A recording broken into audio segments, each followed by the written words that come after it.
Kita awal informasi pertama. Pemirsa, sesosok jasad wanita ditemukan dalam koper di Kabupaten Bekasi, Jawa Barat. Diduga wanita tersebut korban pembunuhan.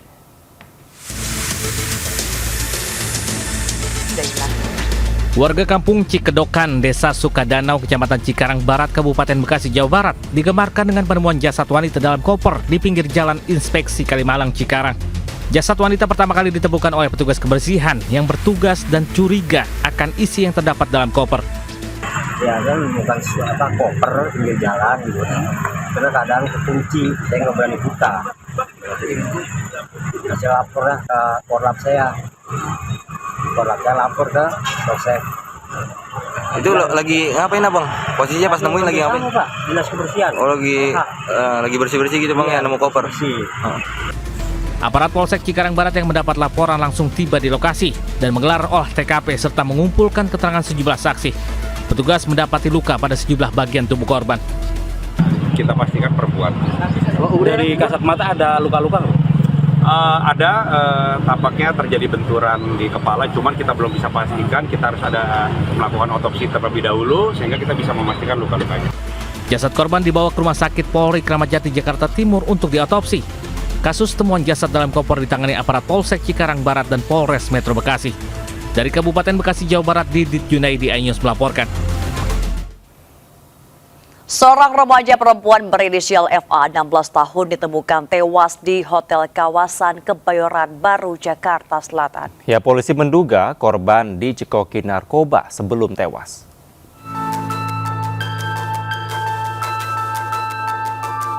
Polisi masih menyelidiki kasus kematian remaja perempuan berusia 16 tahun berinisial FA di hotel di kawasan Senopati Kebayoran Baru, Jakarta Selatan.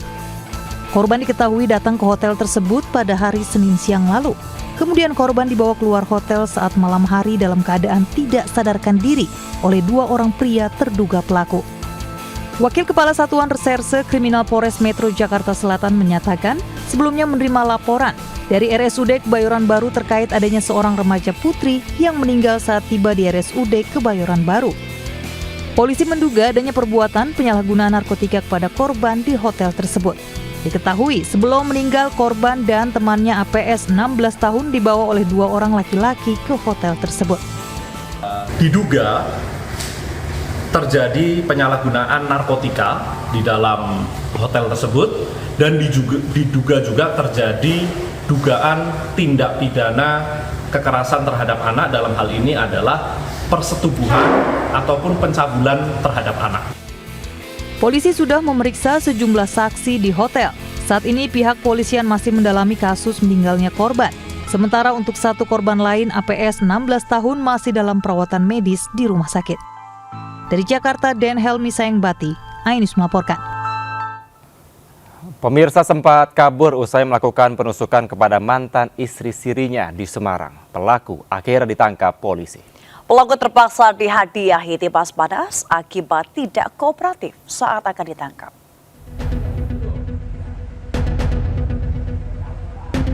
SA mengalami luka-luka di sekujur tubuh setelah dianiaya MN, mantan suami sirinya, di halaman rumah majikan tempat korban bekerja di Kota Semarang, Jawa Tengah.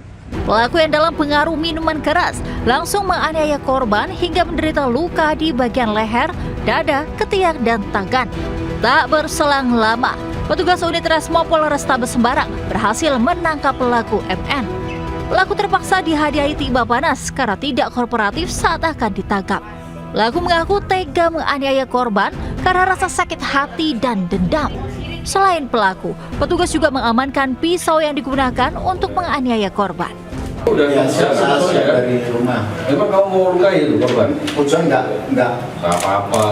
Enggak ngomong apa-apa. Pak, itu udah berapa kali Pak? Saya pernah sakit hati terus saya lukai. Kamu posisi mabuk nggak waktu itu?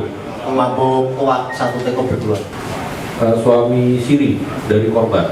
Suami siri dari korban yang dimana pelaku ada permasalahan dendam ya, sehingga pada waktu itu bersangkutan minum bersama temannya dengan minum-minuman keras sehingga mencari korban, sehingga korban langsung melakukan penusukan seperti dengan CCTV mungkin yang rekan-rekan bisa lihat. Setelah sempat kritis, kondisi korban mulai membaik dan menjalani proses rawat jalan. Sementara atas perbuatannya, pelaku terancam hukuman 5 tahun penjara. Dari Semarang, Jawa Tengah, Wisnu Wardana, Ayus melaporkan. Pemirsa, seorang wanita yang menderita luka bakar akibat dianiaya suami dan sudah dirawat selama 3 minggu di rumah sakit, akhirnya tewas di Cirebon, Jawa Barat. Motif penganiayaan sendiri akibat suami terbakar cemburu.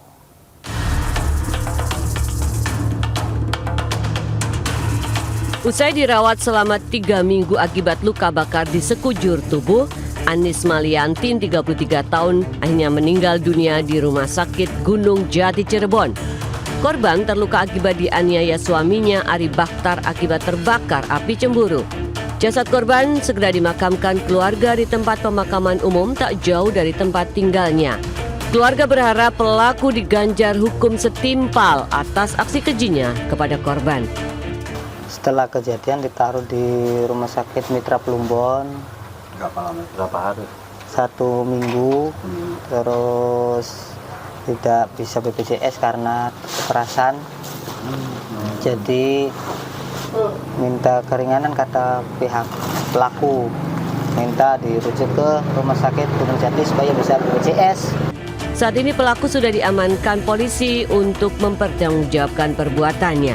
Dari Cirebon, Jawa Barat, Toy Iskandar, iNews melaporkan. Seorang wanita ditemukan tewas dengan kondisi tertelungkup di kamar sebuah rumah di Kota Medan, Sumatera Utara. Ya, diduga korban tewas dianiaya teman prianya.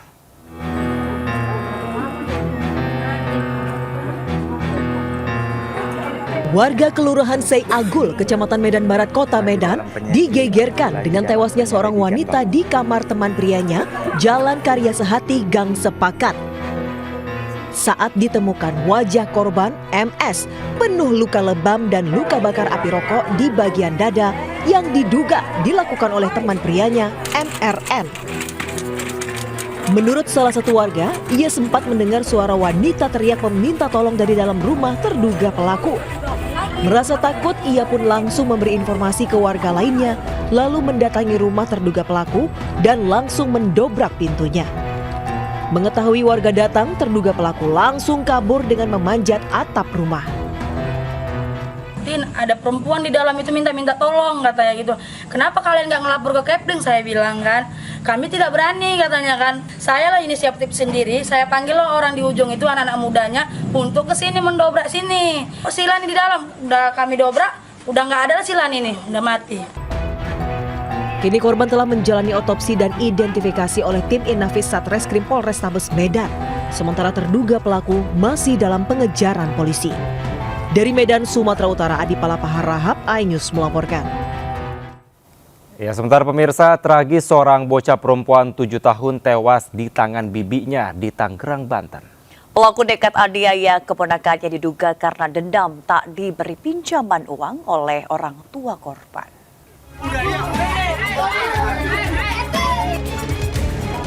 Warga heboh saat jenazah Evi, bocah perempuan 7 tahun, ditemukan mengenaskan pada 22 April lalu.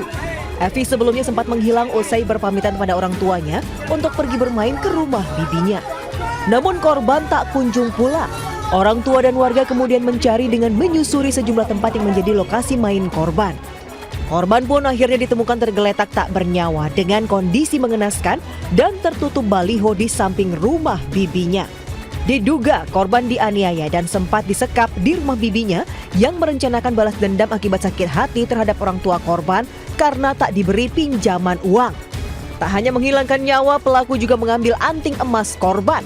Hasil pemeriksaan sementara, korban tewas akibat dicekik dan dibekap menggunakan bantal. Di tubuh korban juga ditemukan sejumlah luka lebam. Itu kenapa? Padahal itu udah diperiksa nggak ada. Sebelumnya udah dicari semua kan dari samping ke belakang, pokoknya udah dicari lah semua ya, semua ada. Tapi kenapa jam 8 tahu ya berarti saya kan disekap Pak. Kemudian dari hasil olah TKP, kemudian dari hasil pengumpulan bahan keterangan situ ada orang yang dicurigai, inisialnya LN. LN ini adalah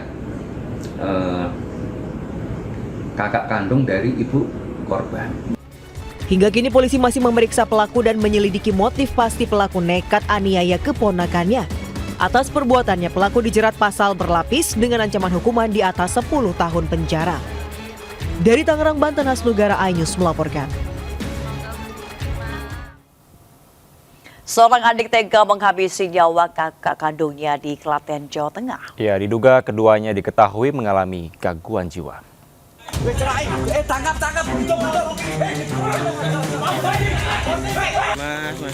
SA 58 tahun tewas usai dianiaya adik kandungnya SP 51 tahun menggunakan kayu dan batu di Desa Gemblegan, Kecamatan Kalikotes, Klaten, Jawa Tengah. Korban tewas di halaman rumah akibat luka di bagian belakang kepala. Pelaku diamankan warga sekitar dan selanjutnya diserahkan ke Mapolres Klaten. Sedangkan jasad korban dievakuasi ke Rumah Sakit Bayangkara, Yogyakarta untuk diotopsi. Belum diketahui motif pelaku menganiaya kakak kandungnya, sementara pihak kepolisian masih menunggu hasil observasi terhadap kesehatan jiwa pelaku. Adanya terduga pelaku melakukan penganiayaan terhadap korban sehingga menyebabkan meninggal dunia. Namun untuk motifnya kita masih kesulitan karena dalam pemeriksaannya tadi malam kita juga sudah memeriksa dengan berbagai cara. Pelaku masih belum bisa menjawab dalam keadaan normal atau. Selanjutnya tersangka akan dilakukan observasi dan jika hasilnya korban dalam gangguan jiwa, maka akan berkoordinasi dengan Dinas Sosial untuk dititipkan di Rumah Sakit Jiwa Daerah Sojarwadi, Klaten. Dari Klaten, Jawa Tengah, Saiful Effendi melaporkan. Pemirsa, komplotan pencuri spesialis minimarket dibekuk Polres Pemalang, Jawa Tengah. Tersangka nekat mencuri agar bisa membelikan perhiasan istrinya.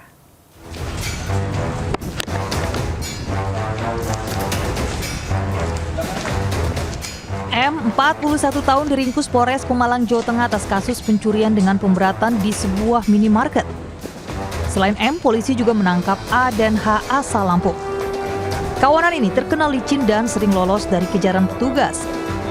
Mereka telah beraksi di berbagai daerah seperti Pemalang, Cilacap, Grobogan, Jawa Tengah, bahkan lintas provinsi Jabar dan Banten. Tersangka diduga telah lama berkomplot melakukan aksi kejahatan pencurian. Barang yang dicuri sudah dijual dan hasilnya dibagi rata. Petugas pun berhasil mengamankan barang bukti hasil kejahatan berupa perhiasan emas.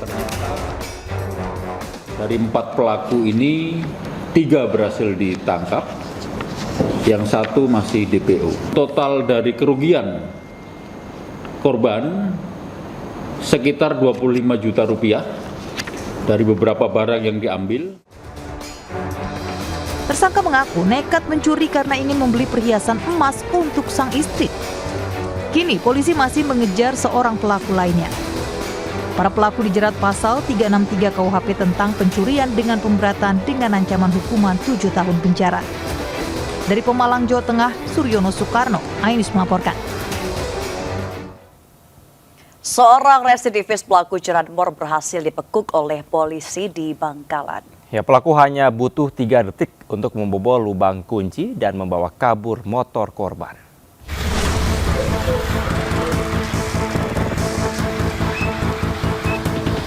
Penangkapan pelaku curanmor dilakukan unit Reskrim Polsek Arusbaya, Kabupaten Bangkalan, Jawa Timur. Pelaku AG yang sedang berkunjung ke rumah temannya tak berkutik saat petugas tiba-tiba merangsek masuk dan menangkapnya. Sempat terjadi perdebatan antara kedua pihak. Pelaku yang merupakan warga Kelurahan Ujung, Kecamatan Semampir, Surabaya ini sempat membantah telah melakukan pencurian. Namun setelah polisi menunjukkan bukti-bukti curanmor, tersangka pun akhirnya mengaku. Apalagi kemudian ditemukan barang bukti kunci letter T di tas kecil pelaku. Tersangka pun dibawa ke Mapolsek Arusbaya untuk pemeriksaan lebih lanjut. Tersangka AG memang residivis yang sudah beberapa kali masuk penjara dalam kasus curanmor dan narkoba. Dia lari ke Surabaya 3 hari, kembali setelah 2 jam berada di lokasi, kita mendapat informasi dari masyarakat, maka kita langsung melakukan penangkapan. Nyuri motornya gimana? Dengan cara merusak anak kunci, dengan merusak dengan kunci T. Tersangka mengaku hanya butuh 3 detik untuk membobol lubang kunci motor korbannya. Adapun motor yang disasar hanya beberapa jenis motor yang mudah dibawa, seperti motor matic. Selain mudah dicuri, jenis motor tertentu tersebut juga lebih cepat terjual dengan harga murah. Dari Bangkalan, Jawa Timur, Taufik Syarawi, iNews melaporkan. Pemirsa, video pengeroyokan seorang sopir truk oleh 4 orang tukang parkir di Kabupaten Bogor, Jawa Barat viral. Keributan dipicu kesalahpahaman hingga berujung adu mulut berujung pengeroyokan.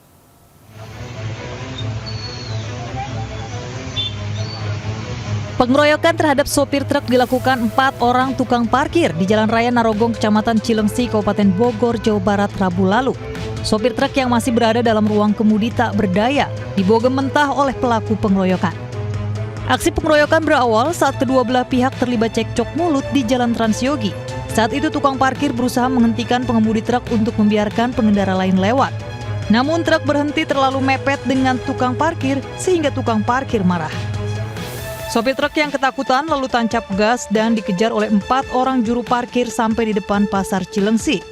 Di lokasi ini sopir truk berhasil diberhentikan lalu dikeroyok hingga terluka dan kaca truk bagian depan pecah. Ada sejumlah juru parkir sebanyak 4 orang, di antaranya berinisial MSA, terus BSA, sama B, satu lagi IM. Dari keterangan tersebut kami bergerak, langsung kami lakukan upaya untuk pencarian terhadap keempat orang tersebut. Kurang lebih pukul 19.30 dengan hari yang sama, keempat pelaku berhasil kami amankan dan kami bawa ke Polsek Cilengsi untuk dilakukan pemeriksaan. Saat ini 4 orang tukang parkir pelaku pengeroyokan sudah diamankan dan masih menjalani pemeriksaan di Mapolsek Cilengsi. Dari Kabupaten Bogor, Jawa Barat, Cahyat Supriyatna, iNews melaporkan. Puluhan korban investasi bodong mendatangi rumah pelaku di Perumahan Viola, Kecamatan Manonjaya, Kabupaten Tasikmalaya, Jawa Barat. Total kerugian para korban dari investasi dengan kedok bisnis konveksi itu mencapai 52 miliar rupiah.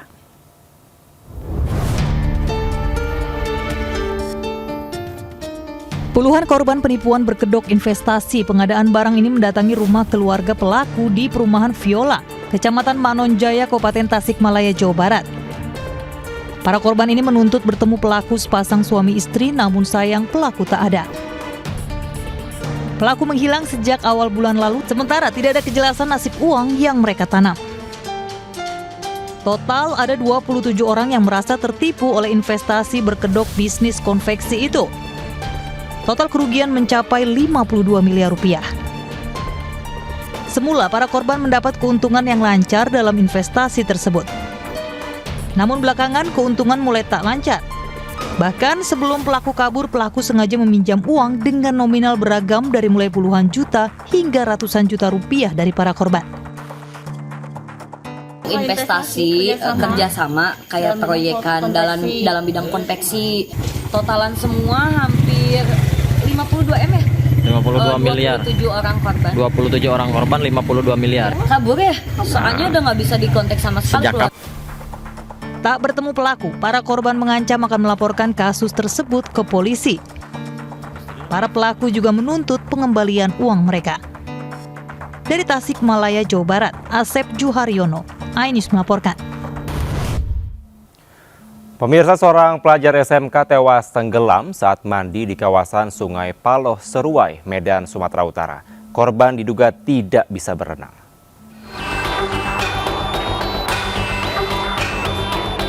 Warga di sekitaran Sungai Paloh, Seruai, Kelurahan Seimati, Kecamatan Medan, Labuan Kota Medan digegerkan dengan jeritan sejumlah pelajar yang minta tolong karena seorang temannya tenggelam saat mandi di sungai.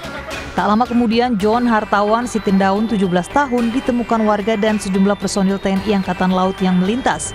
Tenggelam di dasar sungai dan langsung dievakuasi ke daratan. Kepala lingkungan setempat menyatakan awalnya ada sekitar 4 pelajar mandi di Sungai Paloh. Diduga salah seorang pelajar tak bisa berenang terpeleset dan terbawa arus hingga tenggelam. 4 orang yang tenggelam 1 orang. Yang 4 orang ini menolongin dan nggak bisa lagi karena posisinya memang mereka juga nggak bisa berenang.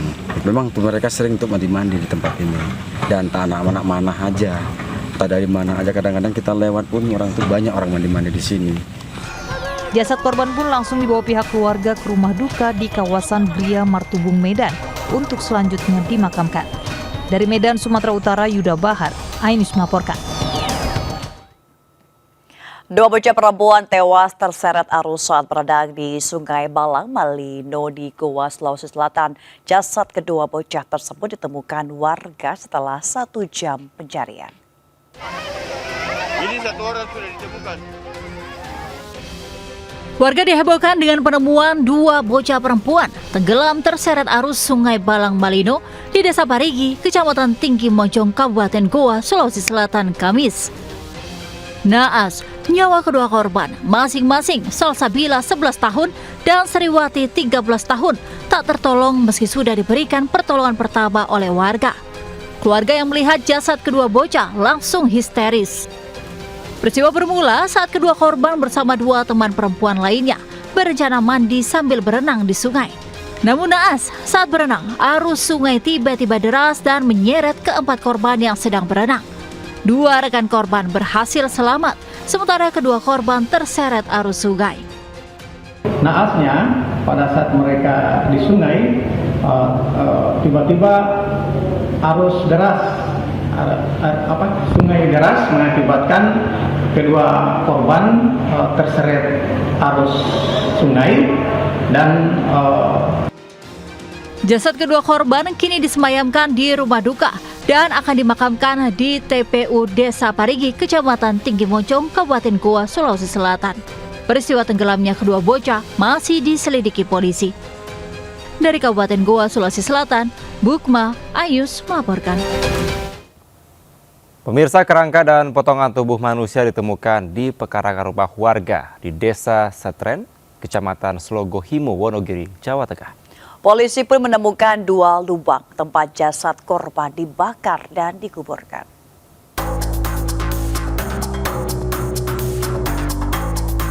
Polisi menggali lahan tempat ditemukannya kerangka dan sejumlah potongan tubuh manusia di pekarangan belakang rumah SPY di Desa Satren, Kecamatan Slonggohimo, Kabupaten Wonogiri. Di lokasi ini ada 2 lubang yang menjadi tempat temuan kerangka manusia dan potongan tubuh. Hasil olah tempat kejadian perkara, lubang pertama adalah lokasi tubuh korban dibakar pelaku dan lubang kedua tempat korban dikuburkan. Polisi menyatakan kerangka merupakan jasad Kartika Dwi Pertiwi, 28 tahun yang merupakan mantan kekasih SBY residivis kasus pembunuhan. Sebabnya adalah berkaitan dengan keributan cekcok karena ada sedikit atau permasalahan dalam pacaran tersebut, diduga ada pihak ketiga sehingga terjadi keributan. Jadi pelaku sendiri saat ini sudah kita amankan. Potongan jasad dan kerangka kemudian dikirim ke Rumah Sakit Bayangkara Solo untuk diautopsi. Sementara polisi masih mendalami kasus ini. Dari Wonogiri, Jawa Tengah, Yanuar Setiadi, iNews melaporkan.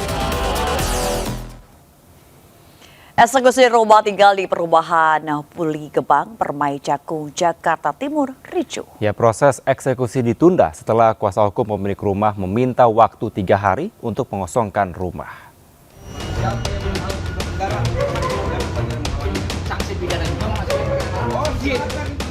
Perdebatan panas antara kurator PT Asko dan keluarga penghuni ini terjadi saat pihak PT Asko mendatangi keluarga penghuni untuk melakukan eksekusi rumah.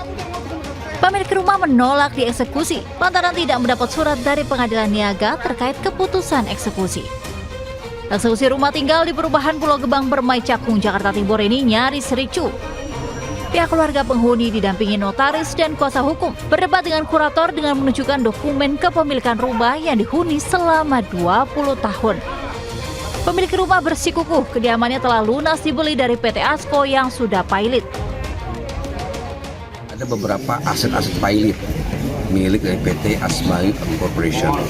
Undang-Undang Kepailitan nomor 37 tahun 2004 itu diamanahkan untuk melakukan segala upaya dalam menyelamatkan aset-aset pailit daripada debitur-debitur pailit yang dimiliki. Nah, kita berani ngelawan karena tidak ada putusan pengadilan. Bahwa dia diberi mandat oleh pengadilan untuk mengeksekusi. Harusnya kan saya juga dapat dari pengadilan surat itu nggak ada. saya bersidang terakhir itu keputusannya NO. Proses eksekusi pun ditunda setelah kuasa hukum pemilik rumah meminta waktu 3 hari untuk mengosongkan rumah. Dari Jakarta, Rio Manik, iNews melaporkan. Berusaha menghindari pejalan kaki yang menyeberang, seorang pemotor tewas akibat terseret truk sampah di Jalan Bungur Besar Raya, Senen, Jakarta Pusat. Detik-detik kecelakaan maut terekam CCTV hingga viral.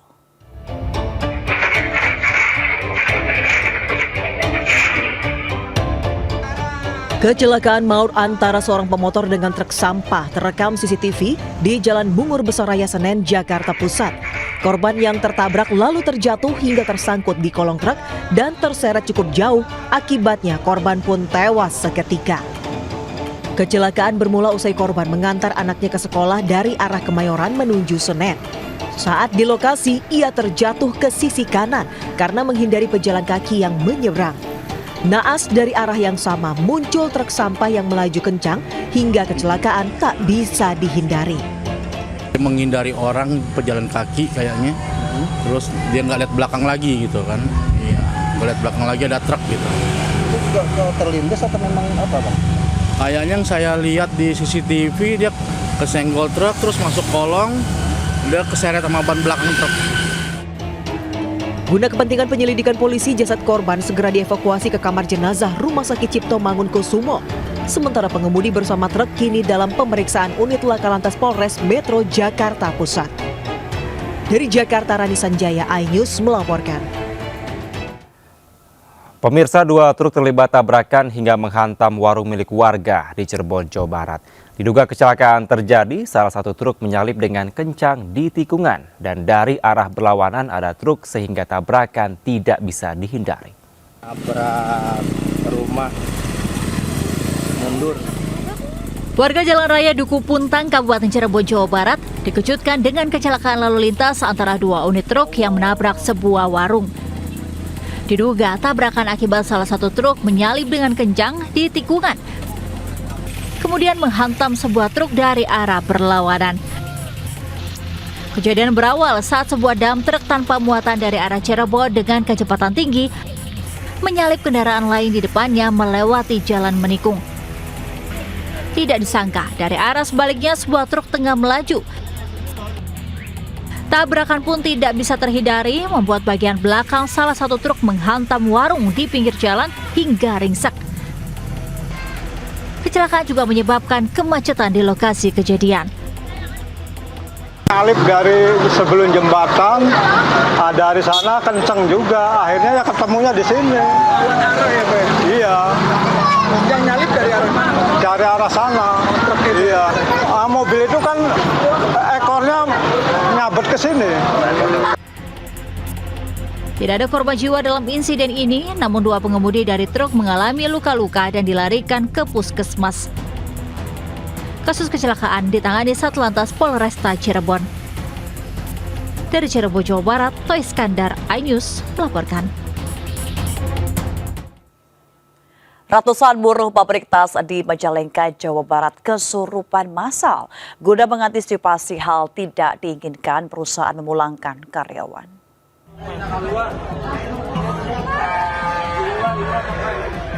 Ratusan buruh ini histeris usai mengalami kesurupan massal di sebuah pabrik tas di Desa Jatisura, Kecamatan Jatiwangi, Majalengka, Jawa Barat. Para karyawan lainnya pun berusaha menenangkan korban kesurupan. Kebanyakan korban kesurupan ini dialami oleh karyawan wanita. Video kesurupan massal ini pun viral. Awalnya, kesurupan massal terjadi saat ada kepulan asap. Lalu, salah satu buruh kesurupan dan membuat buruh wanita ikut kesurupan hingga ratusan orang. Perusahaan tas ekspor yang baru beroperasi sejak 8 bulan ini diketahui sudah 2 kali para buruhnya mengalami kesurupan massal.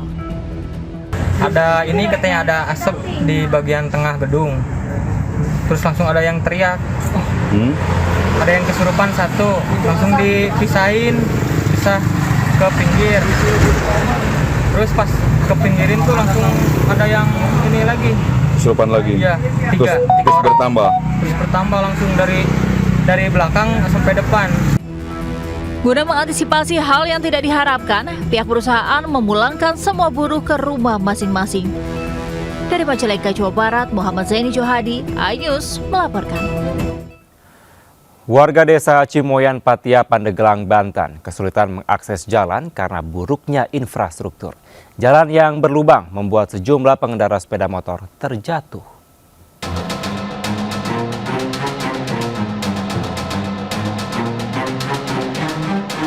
Jalan rusak di desa Cimoyan, Kecamatan Patia, Pandeglang, Banten ini viral di media sosial. Video yang menggambarkan kesulitan warga desa saat mengakses jalan di desa mereka sebenarnya sudah lama terjadi.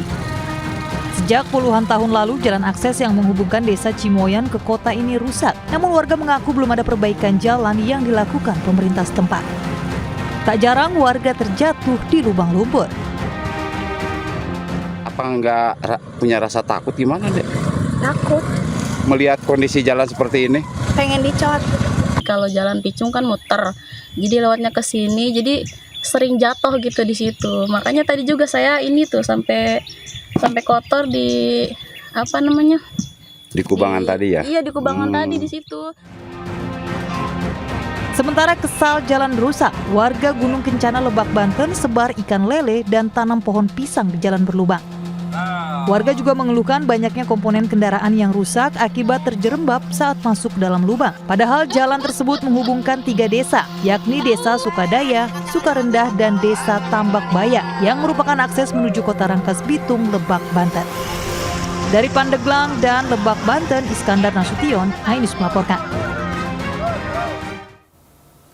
Pemirsa, Gunung Semeru di Lumajang, Jawa Timur kembali alami erupsi. Ya, benar sekali Mega, di mana gunung ini menyemburkan kolom abu vulkanik setinggi 1000 meter dari puncak.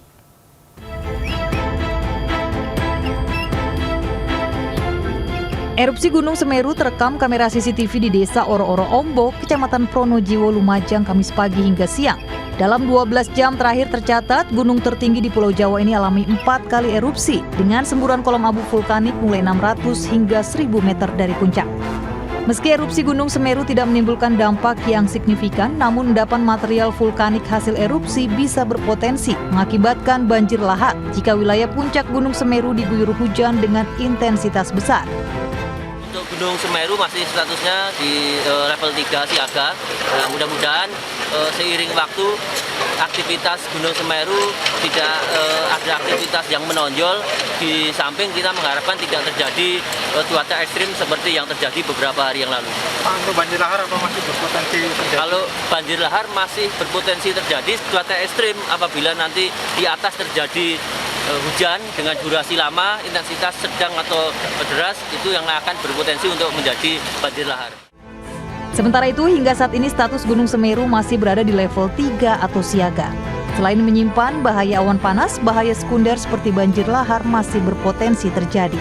Dari Lumajang, Jawa Timur, Yayan Nugroho, iNews melaporkan.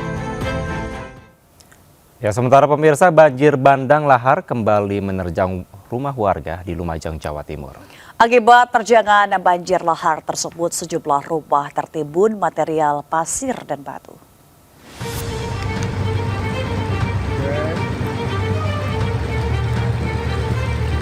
Video amatir ini menggambarkan derasnya banjir lahar masuk ke permukiman warga di Dusun Rojo Balen, Desa Klopo Sawit, Kecamatan Candopuro, Lumajang, Rabu petang. Ruas jalan desa hancur tergerus banjir, bahkan sejumlah rumah warga rusak karena tertimbun material lahar berupa pasir dan batu. Terdapat 4 rumah di wilayah ini yang terdampak material banjir, bahkan salah satu rumah tertimbun material banjir lahar hampir separuh bangunan. Selain merusak ruas jalan dan permukiman warga, banjir lahar Selasa malam kemarin juga merusak 2 alat berat. Sejumlah warga mengungsi secara mandiri ke rumah sanak saudara yang lebih jauh dari bantaran sungai. Kepikiran kayak gini, tapi gimana ya, kepikirannya kalau air besar itu, kalau bentuk tanggulnya habis atau waktu itu kepikiran kayak gitu, tapi kok terus terjadi gitu loh. Tanggul yang kemarin terkena imbas dari banjir terkikis di beberapa titik dan membahayakan, itu yang menjadi prioritas kita. Petugas BPBD Lumajang menghimbau kepada warga meningkatkan kewaspadaan sambil menunggu proses pembenahan tanggul dilakukan. Dari Lumajang, Jawa Timur, Yayan Nugroho, iNews melaporkan. Pemirsa, aksi heroik seorang penghulu yang rela menyeberangi derasnya aliran lahar Gunung Semeru akibat jembatan putus di Lumajang, Jawa Timur viral di media sosial. Ya, penghulu tersebut hendak menikahkan seorang pasangan di lokasi terpencil akibat kendaraan tidak bisa masuk ke desa.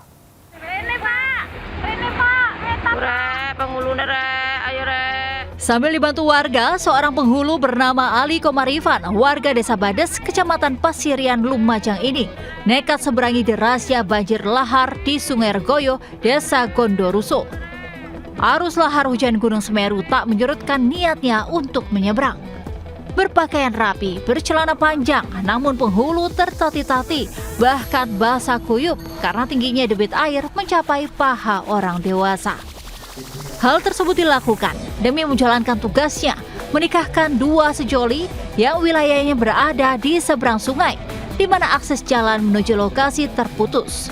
Setelah menyeberangi aliran lahar, Ali Komarifan langsung mengikrarkan akad pernikahan Angga Dwi Asmara 23 tahun dan Misriati 21 tahun. Bapak penghulu dan Bapak Mutin itu harus menyeberangi sungai untuk menghadiri pernikahan. Jadi ini konsekuensi dari tugas kita yang ada di lapangan. Jadi mereka itu tidak boleh kemudian membatalkan jadwal pernikahan. Aksi heroik Ali Komarifan dalam mengemban amanahnya menjadi penghulu ini viral di media sosial. Ali juga mendapat apresiasi oleh Kepala Kemenak Lumajang. Dari Lumajang, Jawa Timur, Yaya Nugroho, iNews melaporkan.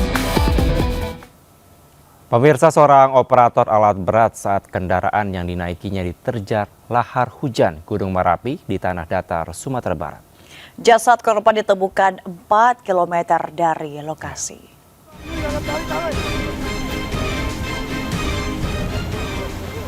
Satu alat berat yang sedang bekerja di proyek perbaikan aliran Sungai Lahar Dingin Merapi terjebak di terjangan aliran lahar hujan di Kelok Hantu Ayah Ange, Kabupaten Tanah Datar, Sumatera Barat. Dua operator berhasil menyelamatkan diri ke atas tebing, sedangkan satu operator atas nama Rashid warga Pariaman terjebak dan terseret material lahar dingin Gunung Merapi. Petugas yang melakukan pencarian menemukan jasad korban 4 km dari lokasi hilangnya korban.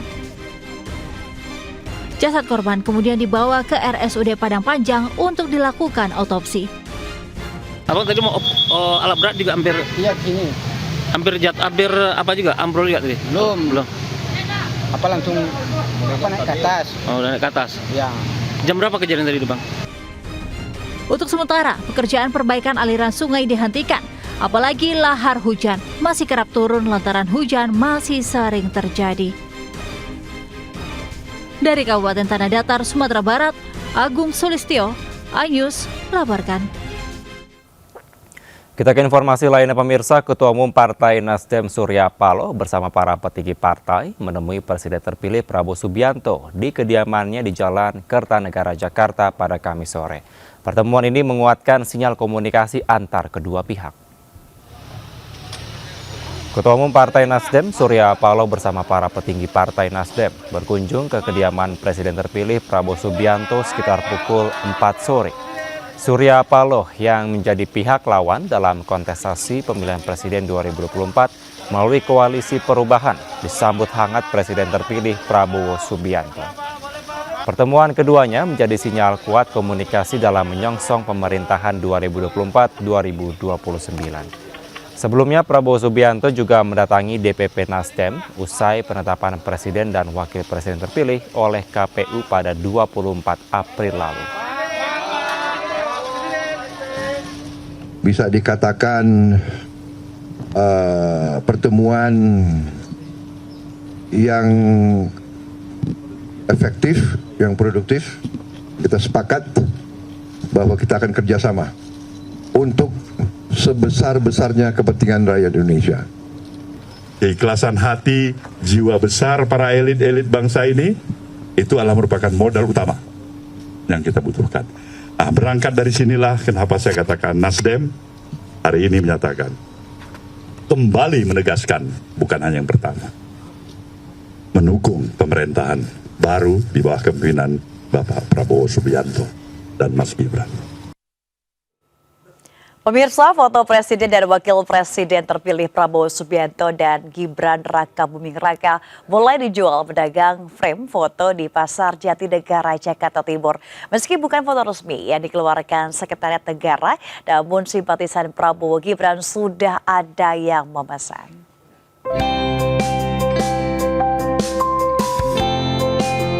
Inilah foto Presiden Wakil Presiden terpilih Prabowo Gibran yang dijual pedagang bingkai foto di kawasan Pasar Jatinegara, Jakarta Timur, Rabu pagi. Foto lengkap dengan jas dijual pedagang satu pasang dengan bingkainya. Foto dengan bingkai berukuran 25 x 35 cm dijual Rp100.000 sepasang. Sementara untuk ukuran 30 x 40 cm dijual seharga Rp150.000 hingga Rp200.000 sepasang. Namun sebagian pedagang bingkai mengaku belum berani menjual foto Prabowo Gibran karena belum ada foto resmi yang dikeluarkan pemerintah. Mereka pun masih menunggu meski sudah ada pesanan dari simpatisan Presiden terpilih. Kayaknya sih itu kayaknya ada ya. Kenapa? Belum berani kan. Ngomong belum berani, kenapa alasannya Pak? Kan belum resmi. Oh belum resmi ya. Emang ada yang ciri-ciri khusus biasanya di foto-fotonya itu? Kurang paham nih saya tadi, emang benar itu. Yang ada rencana-rencananya itu ya? Yang asli ya. Jadi masih khawatir ya Bang ya kalau ya? Iyalah Pak, kita kan belum resmi, belum takut. Masih belum takut ya? Iya.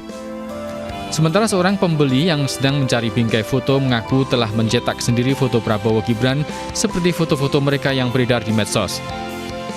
Ayo, kemarin sudah ya. Iya. Yang print sendiri? Print sendiri aja. Oh gitu. Nggak doang. Oh gitu. Terus? Jadi ya alhamdulillah kalau jadi ya itu masih lagi. Oh gitu. Gitu aja. Ya. Terus abang di sini berarti beli bingkainya aja? Ya bingkai doang. Bingkainya aja. Oh gitu. Tapi kalau fotonya masih ngeprint? Ngeprint aja, nyari di sini banyak. Oh iya iya.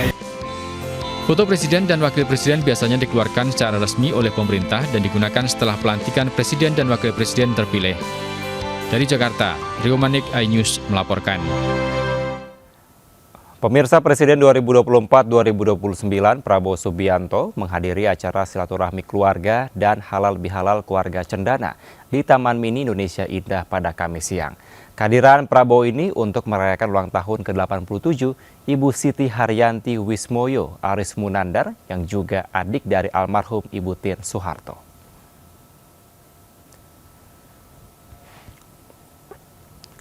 Halal bihalal dan perayaan ulang tahun Siti Haryanti Wismoyo Aris Munandar digelar di Gedung Pewayangan Taman Mini Indonesia Indah. Kehadiran dari Prabowo di tengah keluarga cendana merupakan yang pertama setelah ditetapkan sebagai presiden terpilih oleh KPU. Prabowo pun mengisahkan sejarah masa lalunya bersama dengan keluarga cendana dan mengucapkan terima kasih atas dukungan yang diberikan dalam pemilihan presiden 2024. Usai pidato, Prabowo memberikan penampilan musik dengan menyanyikan lagu diiringi Wiranto dan juga tamu undangan.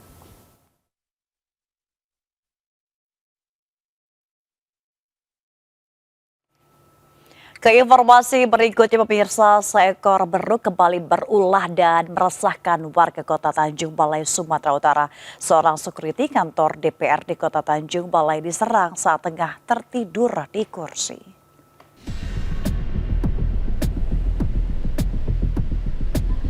Seekor beruk liar masuk ke kantor sekretariat DPRD Kota Tanjung Balai pada Kamis pagi. Dalam rekaman kamera pengawas CCTV, satu dari dua beruk yang masuk menyerang seorang security saat tengah tertidur. Hewan bertaring tersebut seketika langsung menyakar dan menggigit kepala korban hingga mengalami luka parah. Akibatnya, korban dibawa ke rumah sakit untuk mendapatkan perawatan. Menindak hal tersebut, pihak kantor sekretariat DPRD Tanjung Balai telah melaporkan hal tersebut ke Rescue Damkar Kota Tanjung Balai. Monyet yang kebetulan katanya monyetnya 2 ekor dan 1 ekor menyerang dia dan langsung lari monyetnya, dan memang adik kita Farhan ini memang cedera, dilukai oleh monyet. Hingga kini, keberadaan beruk telah membuat resah warga karena kerap mengganggu kenyamanan warga. Dari Tanjung Balai, Sumatera Utara, Ulil Amri, iNews melaporkan. Pemirsa, warga dihebohkan dengan penemuan ular piton sepanjang 8 meter yang memangsa kambing warga. Ya, ular kemudian ditangkap dan dibunuh warga karena dikhawatirkan menyerang manusia.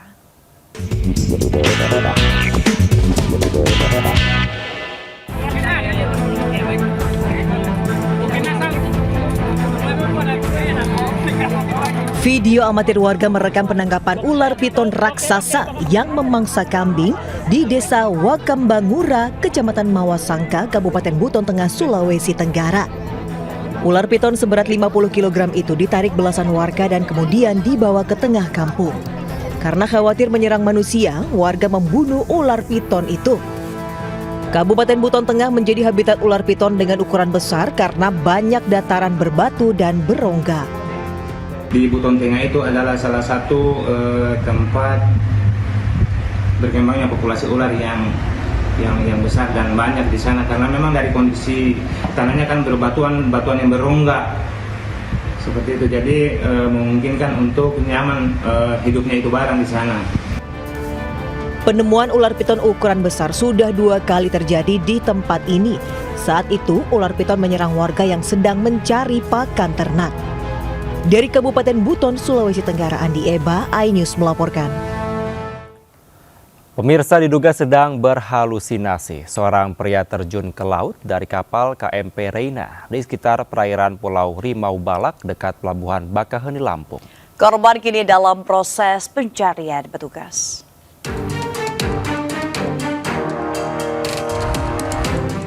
Dari rekaman CCTV, tampak seorang pria mengenakan baju putih celana pendek nekat melompat dari dek kapal KMP Reina ke laut sekitar perairan Pulau Rimau, Pelabuhan Bakaheni, Lampung.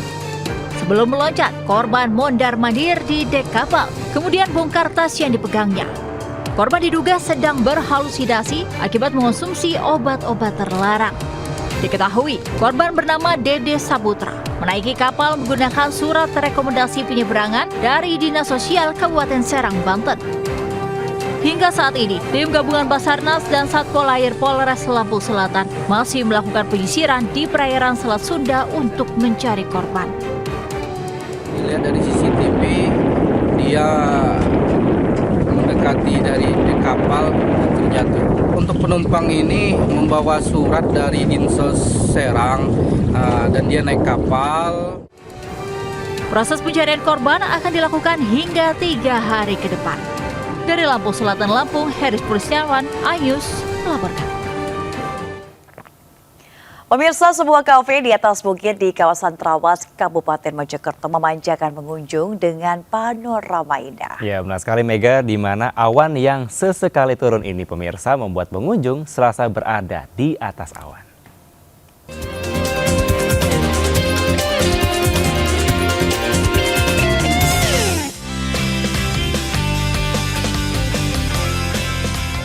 Inilah panorama di Bukit Cafe Awan yang ada di Desa Trawas, Kecamatan Trawas, Kabupaten Mojokerto, Jawa Timur. Masuk ke lokasi, langsung disuguhkan dengan pemandangan alam pegunungan Welerang yang memanjang. Angin segar langsung menyambut pengunjung di atas wisata tersebut. Sesampainya di bukit, pengunjung wisatawan bakal disuguhkan dengan pemandangan Gunung Welirang beserta lerengnya yang terlihat lebih dekat. Memandang ke utara dan timur, mata disuguhkan keindahan pemandangan perkampungan di Trawas dan Pandaan Pasuruan. Jika pagi atau sore jelang petang, awan turun dari perbukitan Welerang, membuat pengunjung serasa berada di atas awan. Untuk masuk ke lokasi, pengunjung hanya ditarik karcis masuk Rp15.000. Sambil menikmati suasana alam, para pengunjung bisa memesan makanan dan minuman melalui beberapa stand maupun restoran yang telah disediakan dengan harga yang bervariasi. Selain menikmati menu kuliner, di lokasi Bukit Awan ini juga menyediakan tenda bagi para pengunjung yang ingin menginap.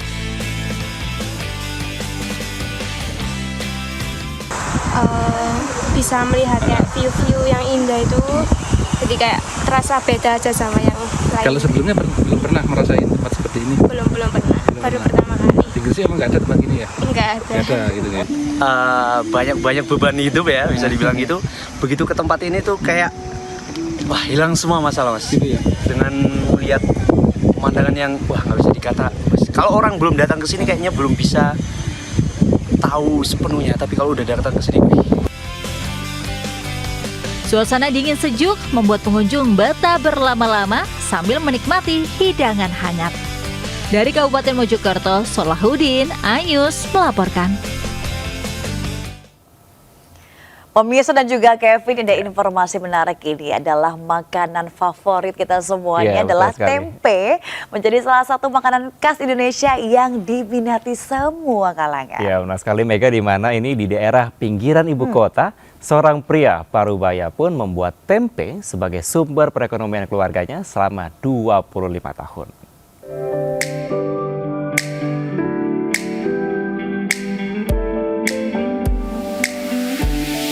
Rasmani, 53 tahun, warga kampung Pulau Gede, Jaka Sampurna, Bekasi, Jawa Barat ini menggeluti usaha pembuatan tempe sejak 25 tahun silam. Pria asal Pekalongan ini mengolah sekitar 1,5 kuintal kacang kedelai setiap hari. Proses pembuatan tempe pun membutuhkan waktu 4 hari. Sebelumnya biji kedelai yang sudah dicuci direbus selama 3 jam lalu direndam selama 18 jam hingga menghasilkan kondisi asam. Setelah itu, biji kedelai digiling untuk dipisahkan dari kulitnya. Rasmani pun dibantu 3 kerabatnya dalam mengolah tempe. Setelah pemisahan kulit, biji kedelai kembali dicuci bersih lalu direndam ragi selama 10 menit.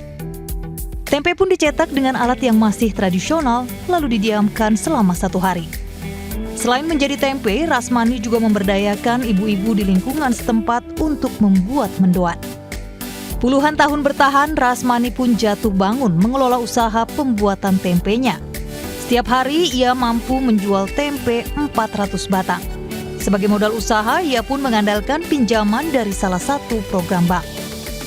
Dari mulai 3 juta sampai ya sekarang sudah lumayan banyak mendapat pinjamannya sih, jadi artinya mencukupi untuk kebutuhannya gitu. Dia sangat terbantu banget sama BRI. Untuk produksi, jadi yang tadinya oleng bisa lancar gitu kan, untuk nambah modal sedikit banyak untuk nambah modal lah. Di Bekasi, BRI memiliki 16 unit, 27.954 nasabah penerima KUR dengan total dana yang disalurkan mencapai lebih dari 793 miliar. Kita banyak menyalurkan KUR kepada UMKM yang membutuhkan modal untuk pengembangan bisnisnya. Di samping itu kita juga melakukan pembinaan. Mantri-mantri kita di lapangan itu kan sebenarnya selain marketing, dia punya kemampuan untuk menjelaskan bisnis ke nasabah-nasabah kami. Rasmani dan perajin tempe di lingkungannya pun berharap Bank BUMN ini bisa turut membantu dalam memasarkan tempe ataupun produk-produk turunannya. Dari Bekasi, Jawa Barat, Ira Siahaan, Wildan Aulia melaporkan. Ya, Mega dan pemirsa, ini ada yang unik nih, di mana memeriahkan perayaan ulang tahun salah satu dewa. Ratusan warga etnis Tionghoa Tumparua mengikuti tradisi injak bara di sebuah kelenteng di Kabupaten Bogor, Jawa Barat. Wah, seru ya, dan tradisi ini sebagai bentuk penyucian diri dari hal-hal negatif.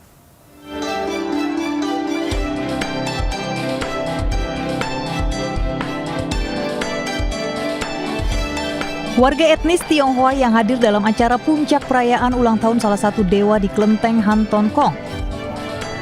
Di Kelenteng Han Tan Kong, Kecamatan Cilengsi, Kabupaten Bogor, antusias menjalani ritual tahwe atau injak bara.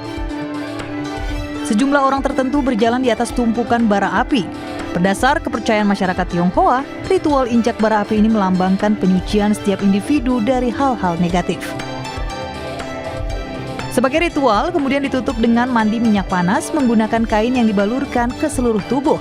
Minyak yang dicampur rempah ini juga diambil oleh sejumlah warga untuk diniatkan sebagai pengobatan.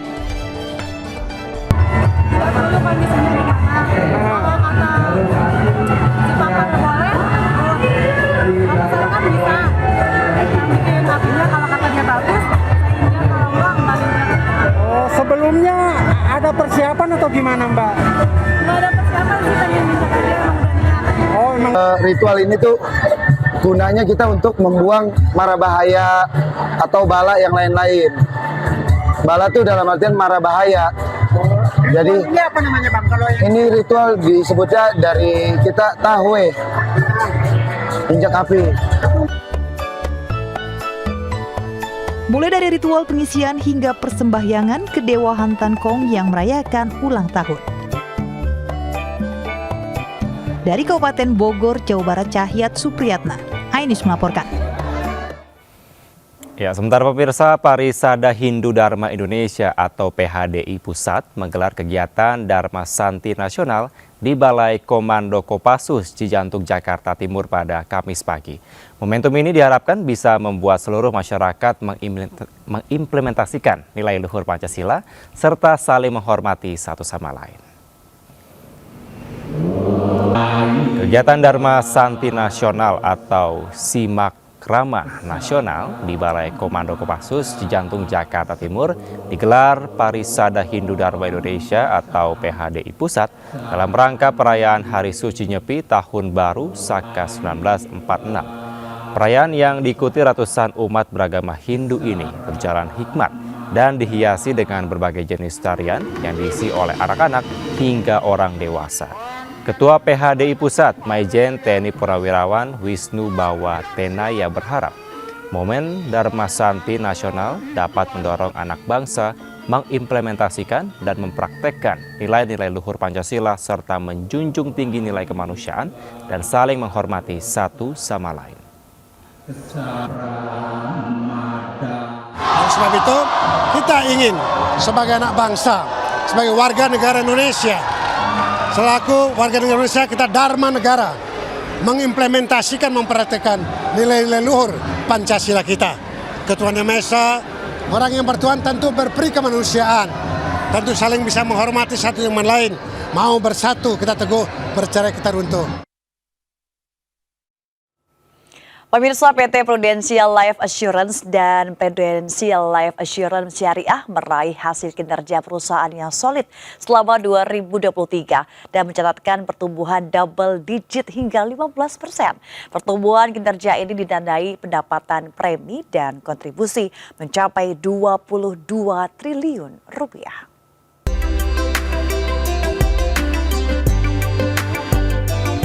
Dalam konferensi pers bertajuk Full Year Performance 2023, PT Prudential Life Assurance Indonesia mengumumkan kinerja perusahaan yang gemilang selama tahun 2023. Berdasarkan nilai premi baru yang disetahunkan atau Annualized Premium Equivalent, Prudential Indonesia dan Syariah mempertahankan kepemimpinan di industri asuransi jiwa di Indonesia.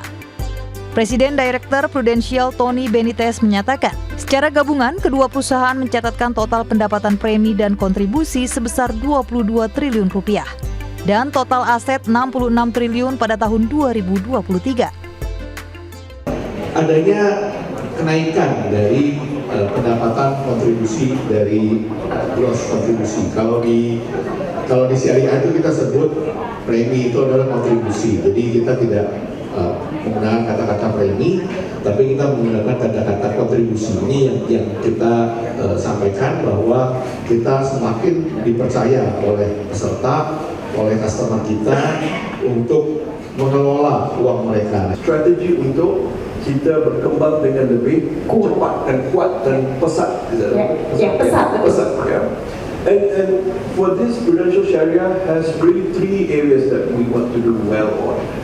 The first is we want to make sure that produk yang kita tawarkan it is relevant and compelling to the customer. Presiden Direktur Prudential Syariah Iskandar Ezzahudin menambahkan, kinerja ini menjadi bukti dari komitmen dalam menyediakan kebutuhan proteksi yang komprehensif sesuai dengan prinsip syariah kepada keluarga Indonesia. Pihaknya juga akan terus fokus meningkatkan jumlah peserta khususnya terhadap segmen Muslim. Dari Jakarta, Henry Aprila, Wildan Aulia, iNews melaporkan. Terima kasih Anda masih di Lintas iNews Pagi. Pemirsa, dua pelaku begal ponsel berhasil diringkus polisi di Depok, Jawa Barat. Dalam sehari pelaku kedapatan berhasil mencuri ponsel sebanyak 3 kali.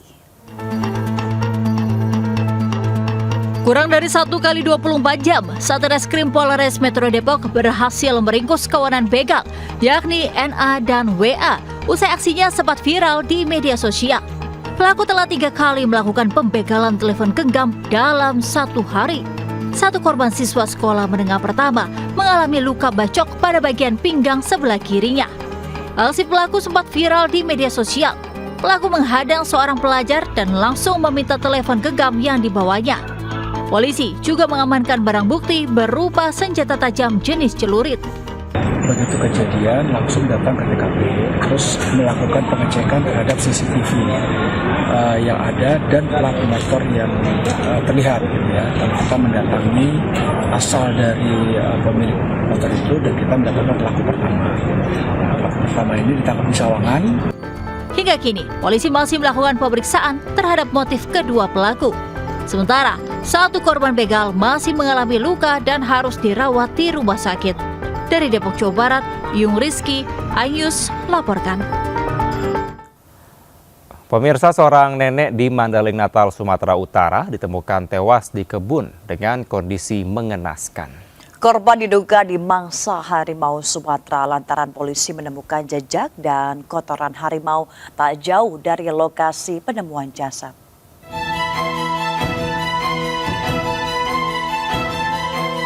Jasad Arni Lubis, 70 tahun, yang diduga diterkam harimau langsung dibawa petugas ke puskesmas setempat untuk penyelidikan lebih lanjut.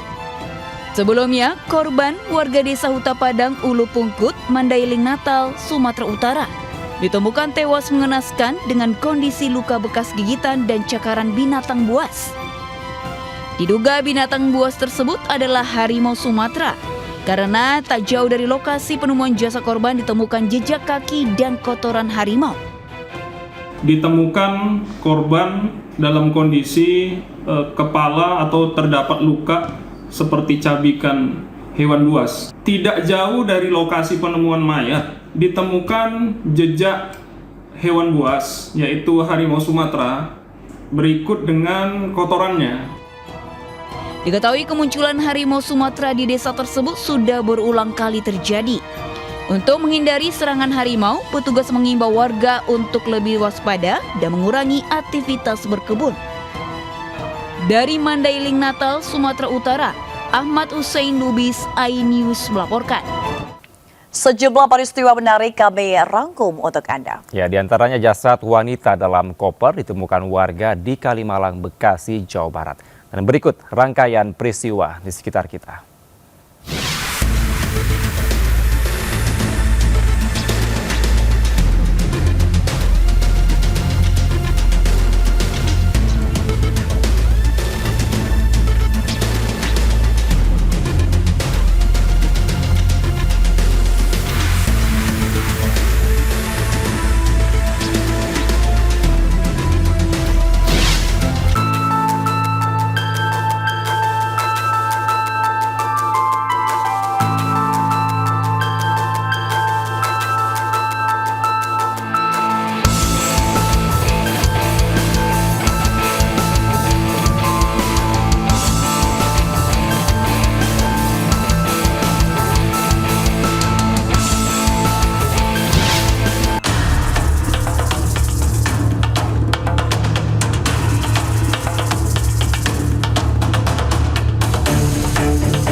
Informasi tadi sekaligus menutup Lintas iNews pagi hari ini. Saya Mega Latu. Dan saya Kevin Pakan. Selamat pagi, selamat beraktivitas.